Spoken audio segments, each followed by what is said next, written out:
नमस्कार साथियों, स्वागत है आपका सनातन शास्त्र के इस अद्भुत और रहस्यमय सफर में। आज हम चर्चा करने जा रहे हैं उस ग्रंथ की जिसके नाम से ही एक रहस्यमय आभा निकलती है, रावण संहिता। आप में से बहुतों ने रावण का नाम रामायण के खलनायक के रूप में सुना होगा, लेकिन बहुत कम लोग जानते हैं कि रावण सिर्फ एक पराजित राक्षसराज नहीं था। वह एक महान विद्वान, शिवभक्त, संगीतज्ञ, आयुर्वेदाचार्य और ज्योतिष शास्त्र का अद्भुत ज्ञानी था। जिस व्यक्ति ने शिव तांडव स्तोत्र जैसी महान रचना की हो, जिसने संहिता के रूप में ग्रहों, नक्षत्रों और भविष्यवाणी का गूढ़ ज्ञान छोड़ा हो, उसका व्यक्तित्व केवल खलनायक कहकर समझा नहीं जा सकता। कथा कहती है कि रावण का जन्म ऋषि पुलस्त्य के वंश में हुआ था। उसकी माता कैकसी थी, जो राक्षस कुल से थी। बचपन से ही रावण अत्यंत मेधावी था। वह वेदों का अध्ययन करता, ऋचाएं याद करता और साथ ही साथ शिव की भक्ति में डूबा रहता। कहते हैं कि बाल्यकाल में ही उसकी स्मरण शक्ति इतनी तीव्र थी कि एक बार सुने हुए मंत्र को वह सदा के लिए कंठस्थ कर लेता। यह गुण आगे चलकर उसके ज्ञान का आधार बना। रावण संहिता की सबसे रहस्यमयी परत तब खुलती है जब हम इसके तंत्र और मंत्र खंड की चर्चा करते हैं। रावण स्वयं शिव का परम भक्त था। उसने अपनी तपस्या के बल पर ऐसे ऐसे मंत्र सिद्ध किए थे जिन्हें सुनकर साधारण व्यक्ति कांप उठे। कहा जाता है कि वह प्रतिदिन रुद्राष्टाध्यायी का पाठ करता और महाकाल का ध्यान करता। इसी साधना से उसे अद्भुत तांत्रिक शक्तियां प्राप्त हुईं।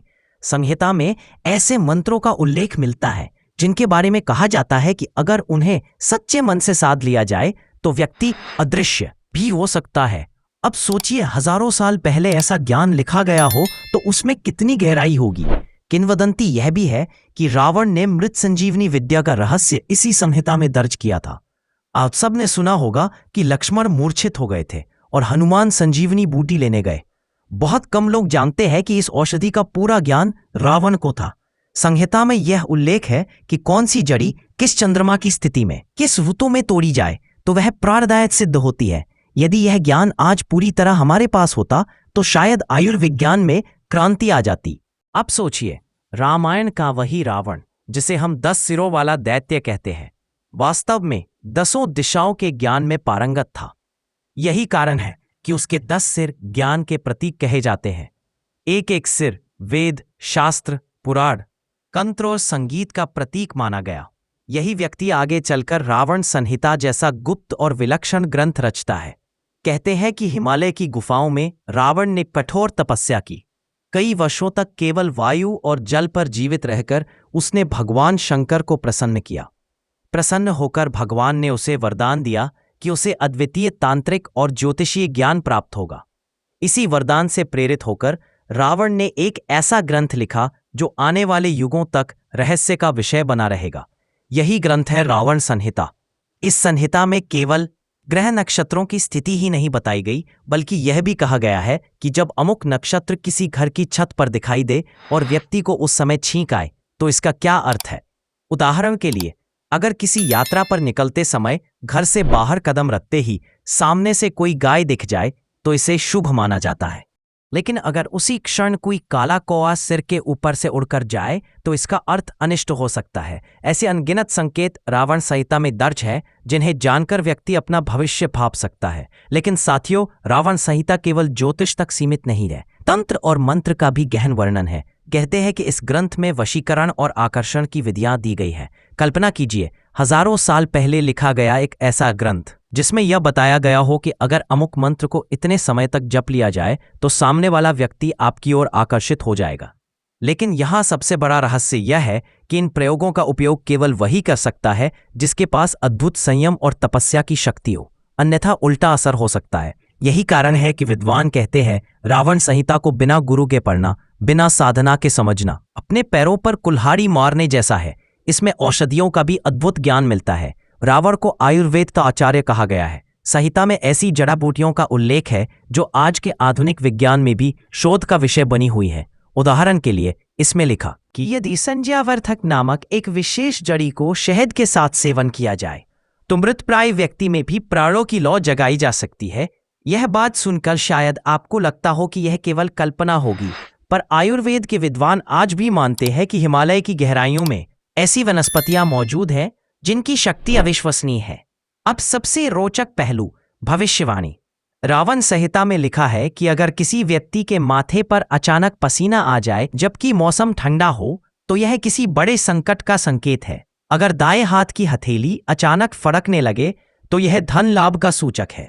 और यदि रात्रि में सपने में सफेद बैल दिखाई दे तो समझिए कि आपके जीवन में शीघ्र ही कोई बड़ा परिवर्तन होने वाला है।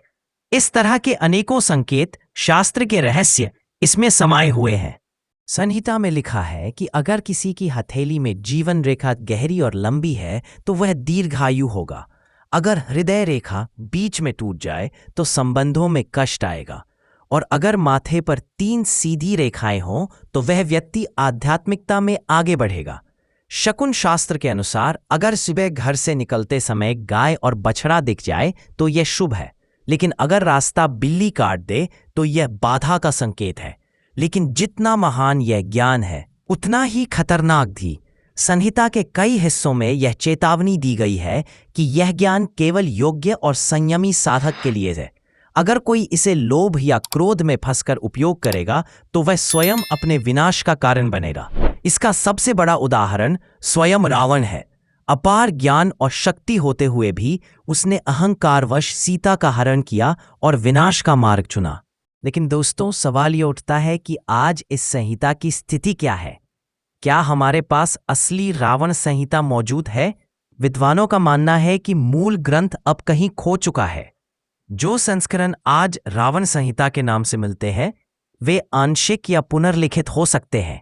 नेपाल, काठमांडू और हिमालय की गुफाओं में इसके असली अंश छिपे होने की मान्यता है। कई साधक दावा करते हैं कि उन्होंने इस ग्रंथ से भविष्यवाणी करके लोगों का जीवन बदल दिया, लेकिन इसकी असली पांडुलिपि आज भी रहस्य है। रावण संहिता का सबसे बड़ा संदेश है, ज्ञान तभी कल्याणकारी है जब उसमें विनम्रता और संयम जुड़ा हो। रावण महान विद्वान था, लेकिन उसके भीतर अहंकार और वासना का विष भर गया। यही उसके पतन का कारण बना। तो मित्रों, यह थी रावण संहिता की रहस्यमय यात्रा। यह ग्रंथ हमें केवल भविष्यवाणी नहीं सिखाता, बल्कि आत्मचिंतन और आत्मसंयम की ओर भी ले जाता है। अब सवाल यह है, क्या आपको लगता है कि रावण संहिता जैसे गुप्त ग्रंथ को आज की पीढ़ी तक पहुंचाना चाहिए या इसे रहस्य बनाकर ही रखा जाना चाहिए? अपना मत हमें कमेंट में जरूर बताइएगा। अगर आपको ये वीडियो पसंद आया हो तो सनातन शास्त्र चैनल को लाइक और सब्सक्राइब करना ना भूलें। हर हर महादेव, जय श्री राम।